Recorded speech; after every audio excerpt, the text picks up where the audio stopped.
मित्रांनो, गुलाबी साडी आणि लाल लाल कलरची बांगडी या गाण्यावर तुम्ही कधी ना कधी तर रील्स नक्कीच बनवली असेल किंवा पाहिली असेल.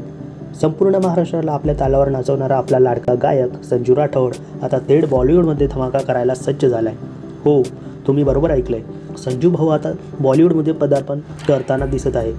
नक्की काय आहे हा संपूर्ण प्रकार? चला जाणून घेऊया. बॉलिवूडचा गाजलेला कॉमेडी चित्रपट धमालचा चौथा भाग म्हणजे धमाल 4 प्रेक्षकांच्या भेटीस आला आहे.